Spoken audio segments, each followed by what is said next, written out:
to meet Jack Donovan and his princely toys.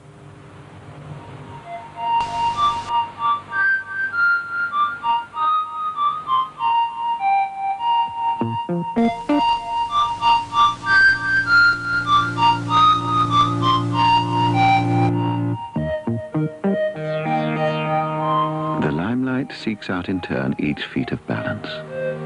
But there is no audience to gasp, because there is no fear of failure. The acrobat is no acrobat. He is an automaton.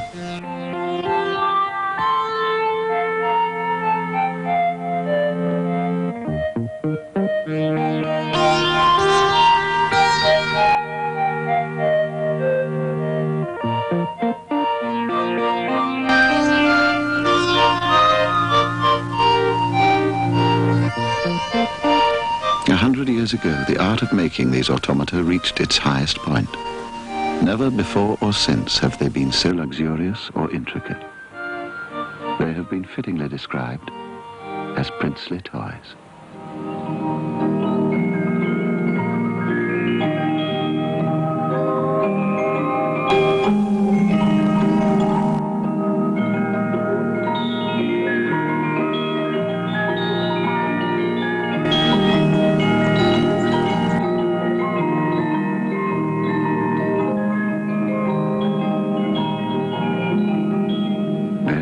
Are not hearts, but clockwork springs.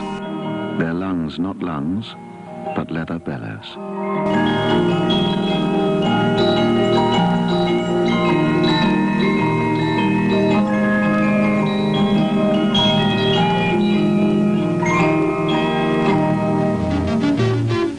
To be an automaton is to exist for the sole purpose of performing a predetermined repertoire, endless, unchanging, without ambition, but without care.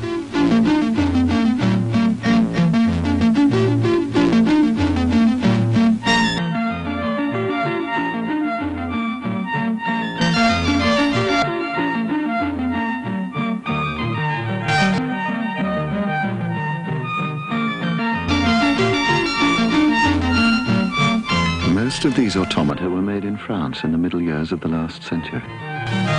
They were a miracle of home entertainment. Three-dimensional movement before even two-dimensional film had been invented.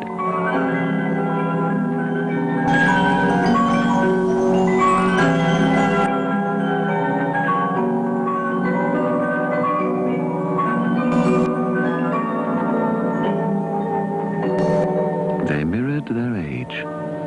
The tricks of the acrobats were real tricks that real acrobats performed, for the delight of the chic Parisian audiences in the circuses of the Boulevard du Temple and the Champs-Élysées, in the Winter Circus and the Hippodrome.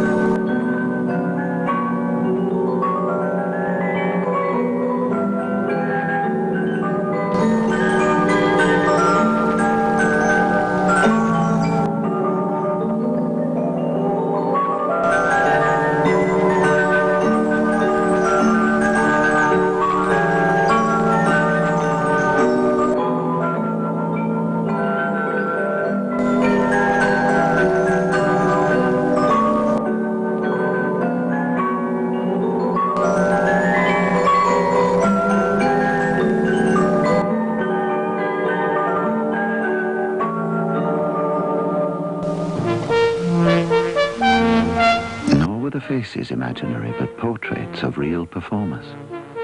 The dress and the hairdo are fantastical, yes, but fantasy, no. They are faithful reproductions of the get-ups which pulled in the paying public a century ago.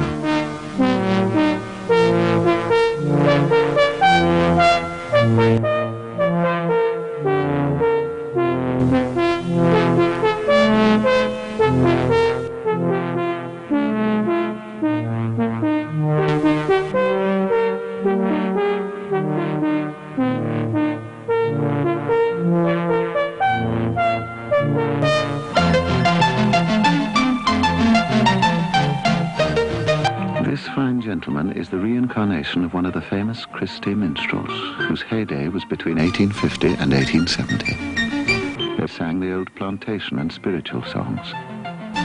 You don't have to be a child to imagine him singing them still. And you're helped because your first view is of his public face.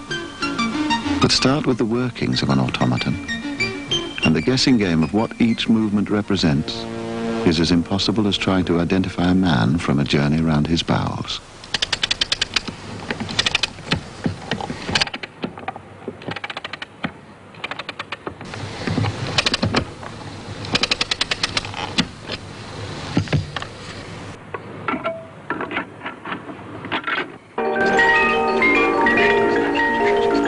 Gobbling up the coppers of the goggle-eyed to feed its insatiably whirring wheels, this set of innards is the digestive process of an end-of-the-pier delight.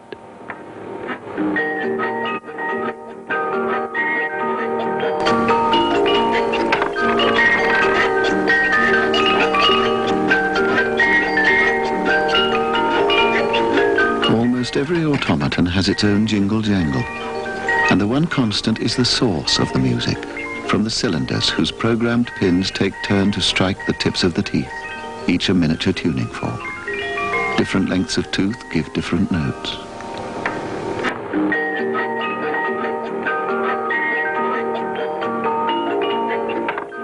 The result of all that frantic endeavour, for the price of a bright new old penny, was a tune from the concertina man.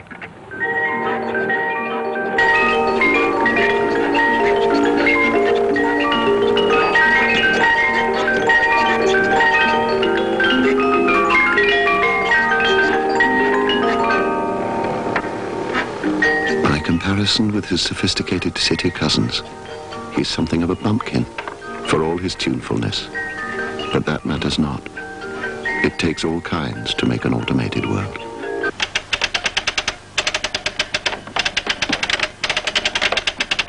He still takes a properly honored place among the population of one man's kingdom, the inspiration of that man's daily daydreams.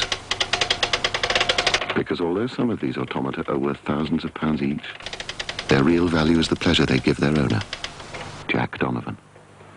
As a young man, he traveled the world. Now his world is here.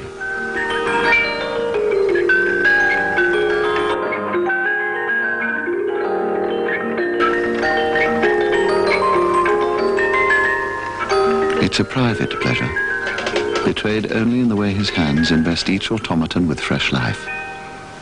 Perhaps it's this intensely personal relationship he seems to have with them that makes him exclude excitement from his public voice.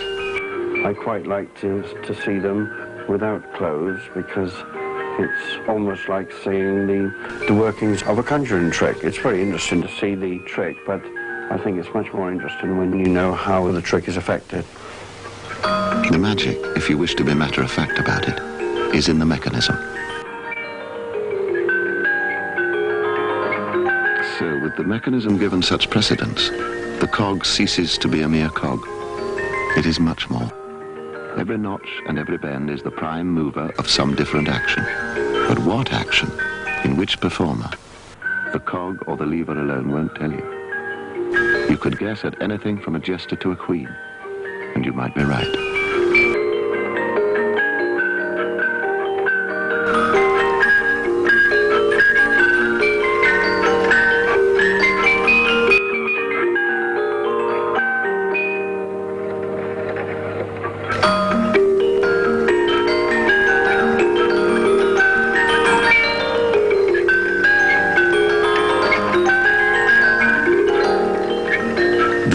Are the constituents of levity, the escapements, an excuse for escapism. Within this inner universe, you may concoct what crazy combination you wish. Say, a clown and a pig. The clown and the pig are somewhere in the region of about 20 movements, starting from 10 or 12 levers and branching out through the base, up the back of the chair, through the knee, up the ladder, up the peg to the ears and to the feet and to the hand. Inside the peg would be a framework of metal with levers riveted to the metal, connected by rods to the legs, arm and ears. You could call him poker-faced. The makeup of aces from a pack of cards is authentic. 19th century clowns used the grease paint thus to mask their realities.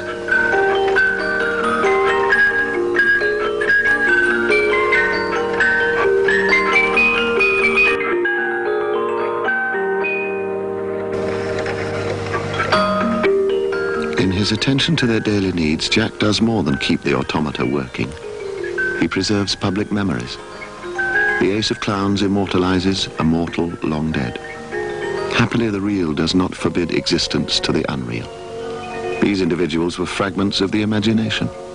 Yet automata always reflected the age into which they were born.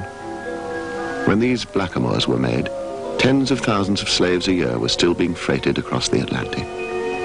But because these particular characters were imaginary, there is still a mystery. Are they servants or are they slaves? Are they performers or trinket sellers? No one is sure. Only they know, and with their makers 100 years in the grave, it remains their secret.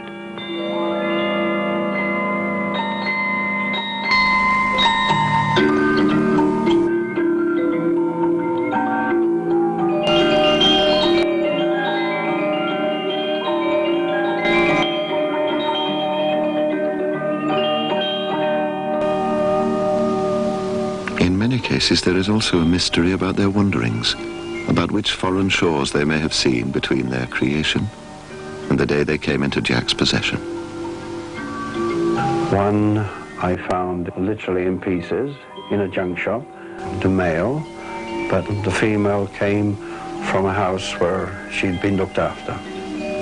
The dress of the female blackamoor is mostly original, whereas the male figure was a poor little naked boy when I received him. Since then he's been clothed in the manner of the original. The blackamoors were lucky that Jack was able to compare them with cousins who had remained extant. Where the line has become extinct through neglect and ignorance, it means hours of guesswork for Jack and needlework for his wife Kay. There are doll collectors who dress their own dolls. Dressing an automaton doll, it's not an easy task because if the dress is too tight, of course the arms doesn't move or it restricts the movements, and if the dress is too loose, then it's in the way of the movement. So it's a case of trial and error.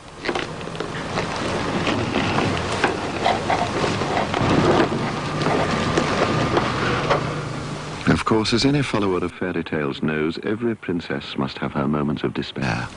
Otherwise, how could you have a happy ending? This young lady, now with Jack's wife Kay as diligent handmaiden, was no exception. The Persian princess I found in Paris. There were some clothes left with it, but they were in rags. There was sufficient of the clothes that were left to find a pattern, and my wife's replaced them with older clothes, the clothes that came from priests' garments have been used to provide the outer clothes for this automaton.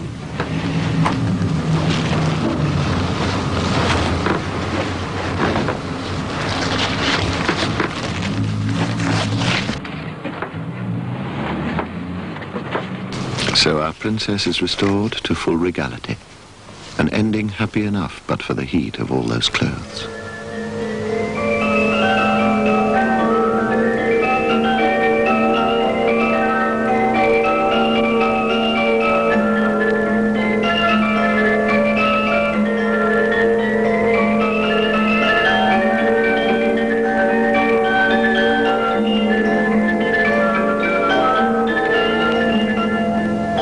Like the little fleas that have the lesser fleas, some automata are accorded the privilege of their own automata. A further step, if that's the path you're taking, towards an imagined reality.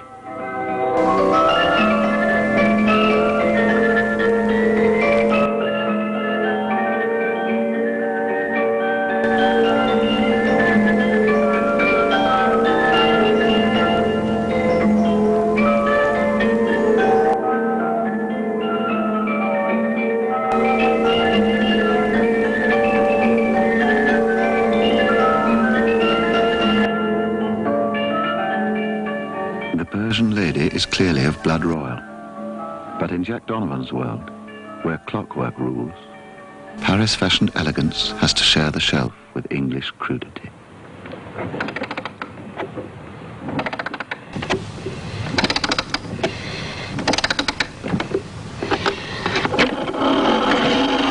At the turn of a key, matters regal give way to matters rural.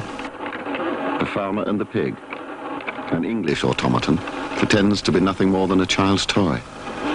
It's based on a contest, held in village fairs in which a greased pig must be manoeuvred through the opening in a fence. It's a hard job, and during the 100 years that the farmer has been trying to achieve it, the pig's feet have worn a groove in the courtyard.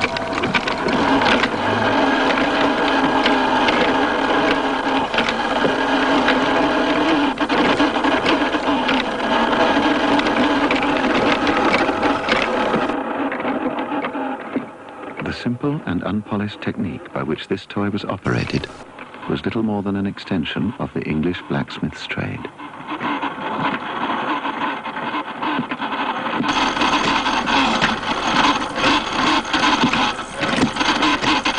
But across the channel, jewelers and watchmakers were bringing to automata an exquisite precision that was never to be bettered.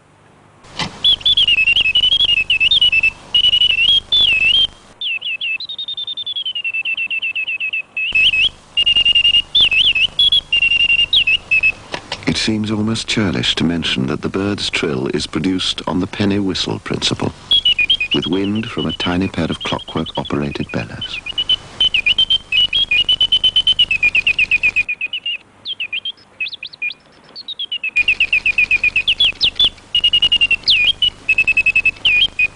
Sometimes the birds were given companions, a reminiscence perhaps of the Bois de Boulogne. Today, it's unusual to find a piece like this in any sort of ornithological order. And in any case, the mystique in a collection of automata like Jack Donovan's would be lost if everything were just as you'd expect it to be. Jack claims that he's seen bits of pheasant's tail equipped with thrush's wings, a blackbird's head, and the beak of a budgerigar.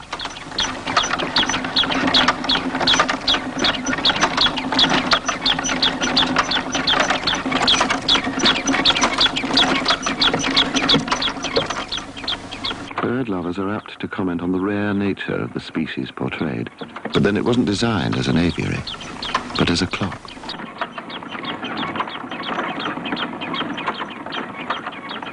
It is known somewhat unflatteringly as a twittering clock, but the notion of surrounding one piece of clockwork with the camouflage of others was a challenge to the ingenuity of the designers. The foraging poultry are protected against the unseen reynard by a shotgun. Though precisely what the pecking hens have to do with the wedding is a mystery. Maybe it was a contemporary joke about the henpecked. Maybe it was a shotgun wedding.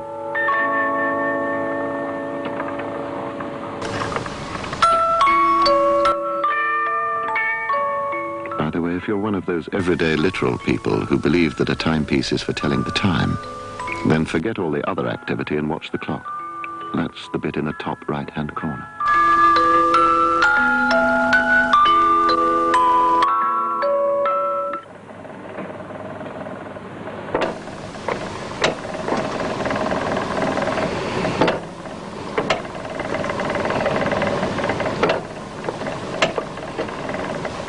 You can also use this one for telling the time. But now a third ingredient has been added, the well-known magic ingredient. It's almost a relief to the hurdy-gurdy battered eardrums that in this case, the only beat is the rhythm of the trick, which is one of the oldest in the world.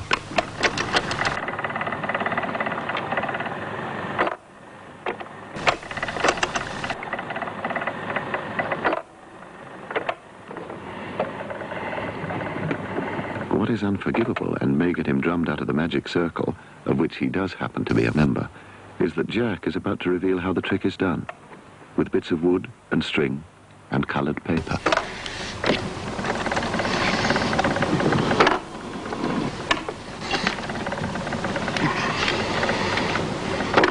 The conjurer uses cups and balls, but it was also once done with walnut shells and peas.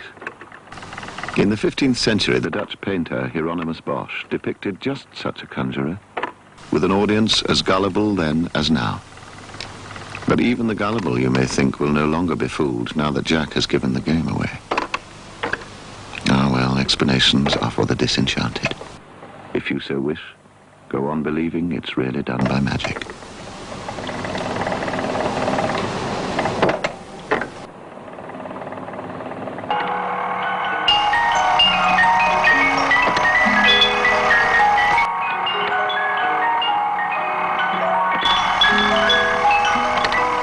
This clock, at least, is where you'd expect a clock to be.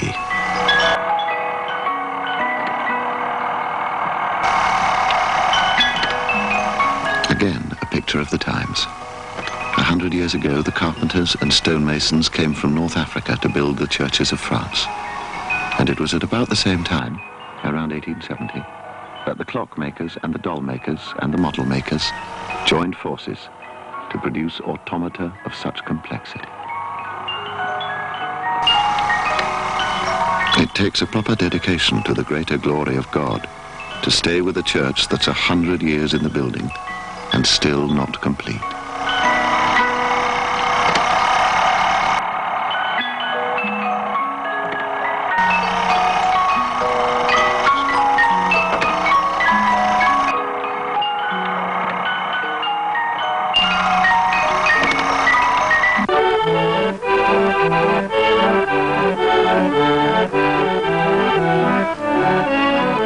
But at least in this world of ceaseless activity, Jack is prepared to join in with the rest of the company.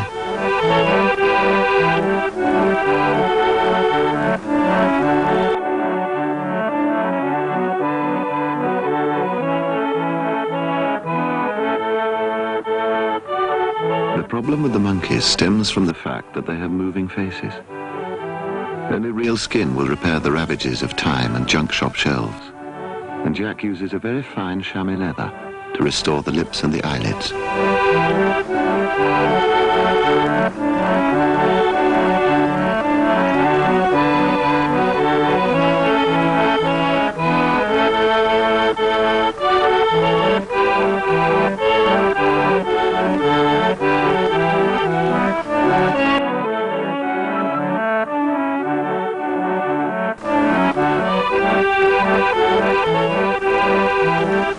The monkey, too, can do a trick. Well, everyone's heard of monkey tricks. The truth is, that is not such a bad joke. The musicians in the great ballrooms of Versailles and Fontainebleau were made to wear monkey masks to distinguish them from the distinguished guests.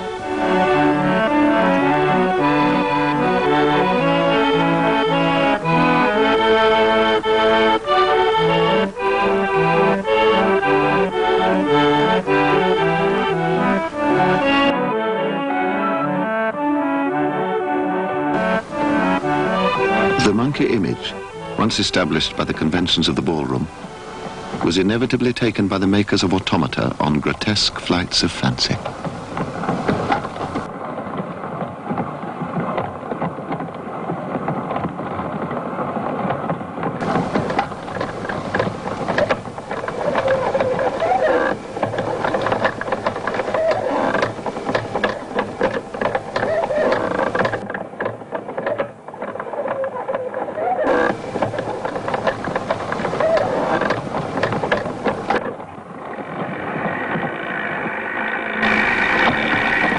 If the rabbits look serious, it's small wonder.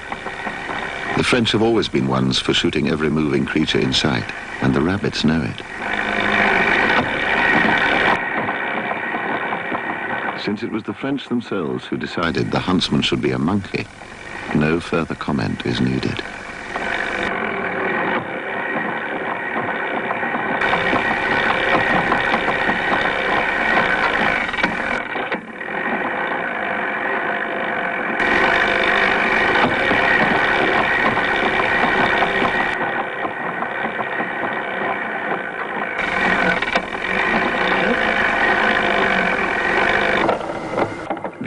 Of the automaton maker, keen as a chronicler's, perceptive as those of a Pepys, observed every facet of daily life. Each time the dome is lifted, the dice have been shaken. To the rakes of that salon society, a wager at dice would be as interesting a way of passing a half hour as trying to beat the bookies at Longchamp or Chantilly.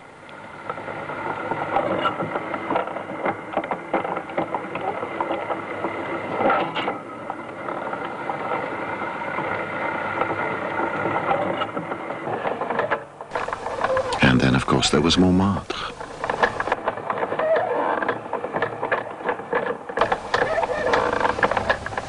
But the monkey is no Michelangelo. Could that be why, unlike the clowns, the true face of the true artist is not revealed? Oh, there are laws against the defamation of character, mon vieux. Like some weird surrealist creation, the automaton is a model of a model making a model.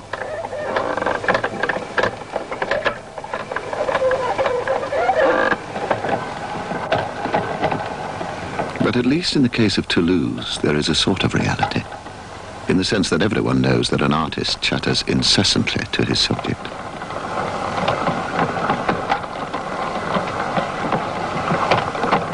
Just as the artists of the time, Lautrec, Degas, and their companions, were finding their inspiration among the bars and the brothels and the circus arenas, so it was not surprising that the automaton makers too should turn to tumblers and jugglers for their dreams.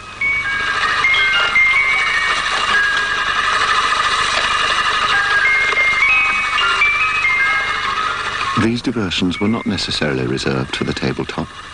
They also decorated the walls. Animated pictures, a century before television. And we still don't have it in 3D.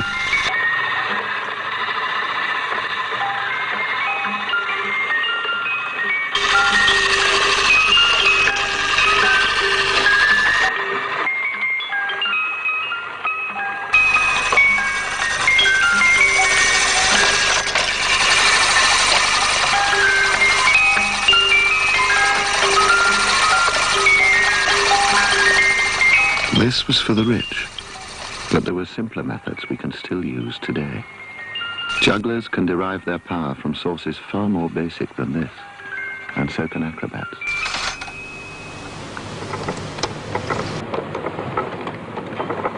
The techniques for making such simple automata as this have been found in early Egyptian tombs.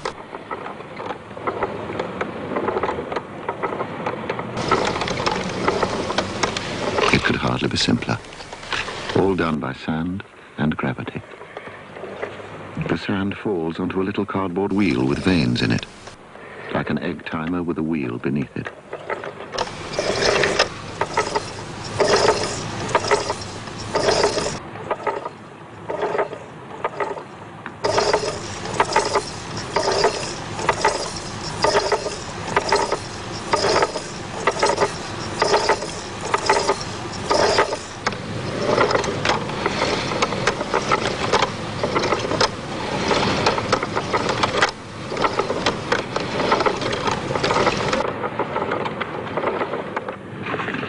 Turn the picture upside down, and you can start again.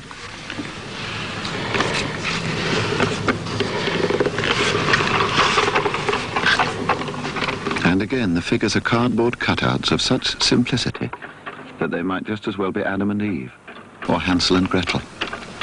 Here they are Harlequin and Columbine, figures as ritual in French pantomime as Punch and Judy were to British seaside shows.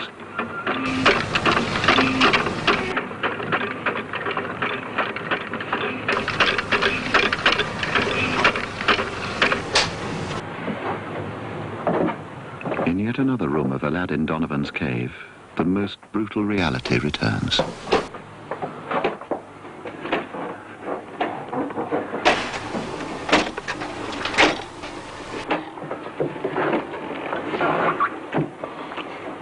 The claim that you could work the coal mine for 1 penny has a terrible irony. 1 penny might be an exaggeration, but miners sweated for naught but a few shillings a week, and that could be lost if targets weren't met.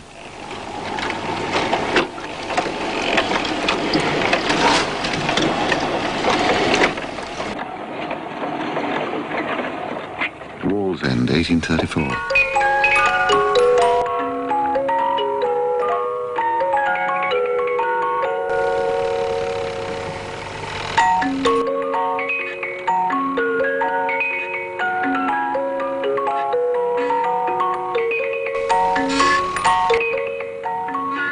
If Clio's fate was a covert moral warning, there were clearer morality tales to be unfolded for the populace.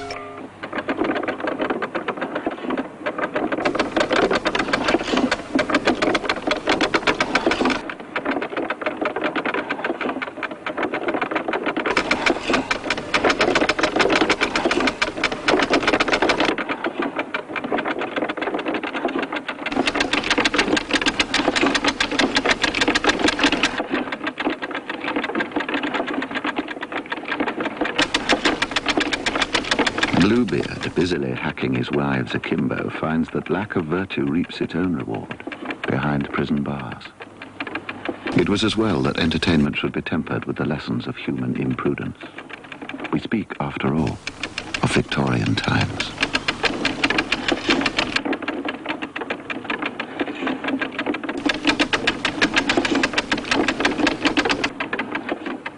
The search for reality did not, however, preclude romance.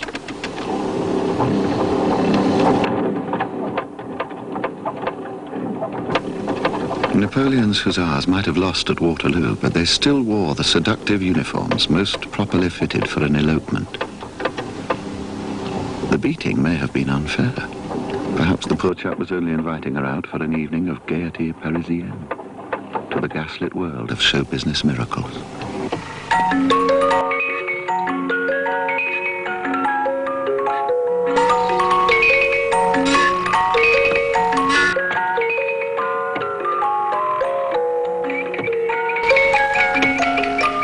A magician's trick that derives from the most famous of all wonders of the music hall, Pepper's Ghost, the walking, talking, transparent terror of the Royal Circle, and all done with mirrors. Well, here it isn't, because it's done by a mechanism. But you can always pretend it's done with mirrors, or indeed go all the way and know that it's done by magic.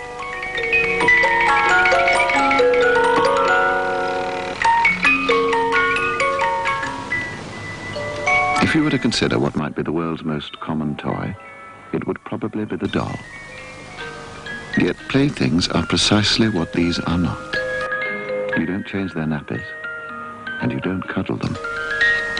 If you dropped them on the floor, it would be a minor disaster.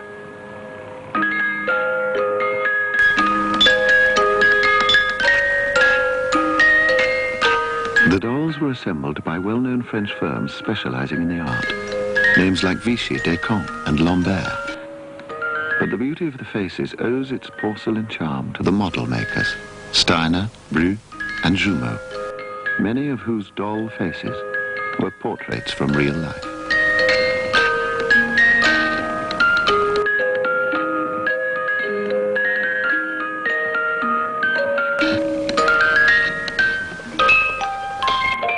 Sometimes the dolls were the medium for a little gentle advertising, though the product here, a perfume, certainly seems appropriate enough for its demure champion.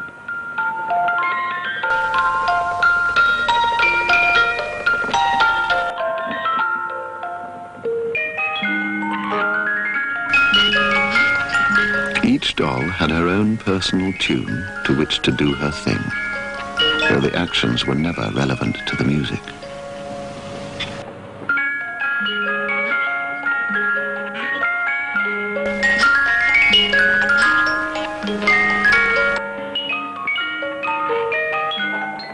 Like many of her friends, the lady magician has one of the Jumeau portrait faces. Her real identity is unknown. But then does it matter? She may have cost as much as 1,000 francs at a time when the average wage was 20 francs a year. Again, does that matter now? The important thing is that now you see it, now you don't, as you haven't for over a century. The quickness of the hand deceives the eye at the very moment it most delights.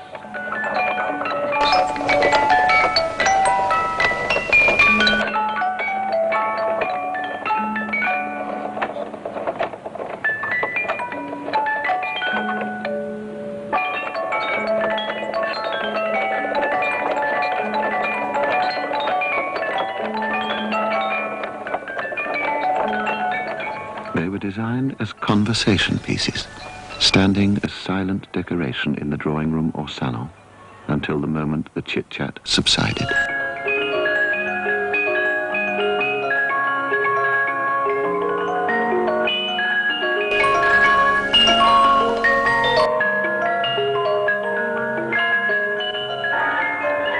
The techniques of the maker must be matched a century later by the adroitness and the insight of the restorer. Just to be a clockmaker is not sufficient. He has to be a little bit of a carpenter, an instrument repairer, a knowledge of music where there's a musical movement. It's a skill that not many people have. It's a skill that Jack has had to acquire during the 25 years that he has collected, no, lived with, his automata. To fathom out the mechanism when there are cams, levers missing, is quite a case of trial and error. Sometimes it's possible from an old catalogue to find something that's very similar to the piece that you have. So if you can guess what it's holding, if it's playing an instrument, you work out the movements and you make your cams, rods and wires to suit the movement it should be doing. Jack is still not sure what this automaton should be doing. But of this, he is certain. It is the prize of his collection, the Koh-i-Noor in the crown of his private world.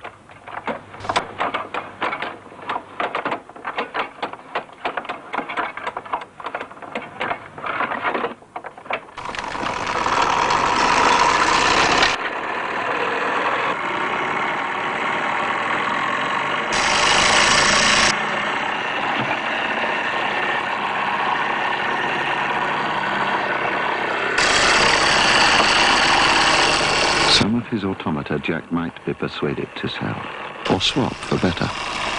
But the samurai and his attendant geishas, he would never let go.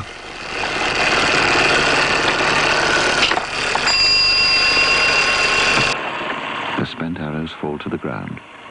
At random? Maybe.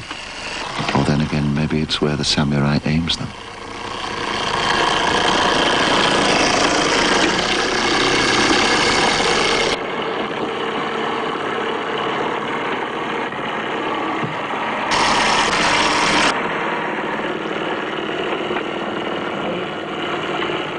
The group was made in Japan, and the Japanese would dearly love to buy it back.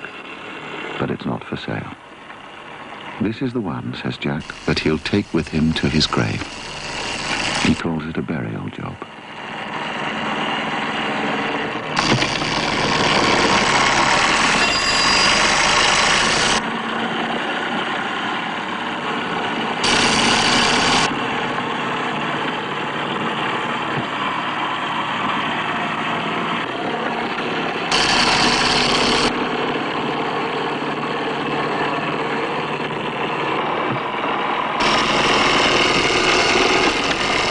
However miraculous the workings of the samurai, he still needs Jack. Who else will retrieve his arrows and replace them in his quiver? Without Jack, he is soon disarmed. Jack has to be all things to all automata. He is Geppetto to their Pinocchio, Svengale to their Trilby, Higgins to their Doolittle. He is their surgeon and their tailor, their cobbler, their dentist, and their confidant. He even lights their fags.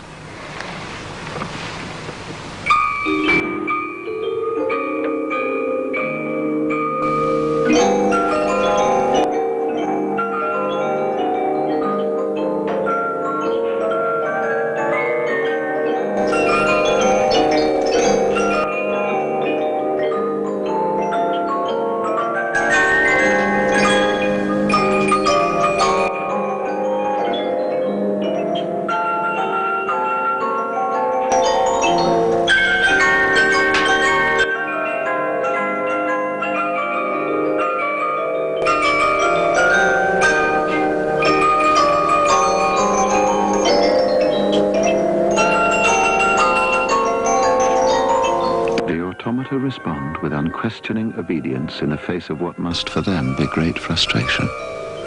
Because although the samurai will occasionally hit his target, and the monkey gambler throw 3 sixes, for the rest it's like that dream where we chase and chase but never quite catch our quarry. The masons never quite finish their church. The painter never quite ends his masterpiece. The sculptor never quite completes his creation. The hussar never quite elopes. And the farmer never quite gets his pig through the fence. Oh, the smokers do get to finish their cigarettes.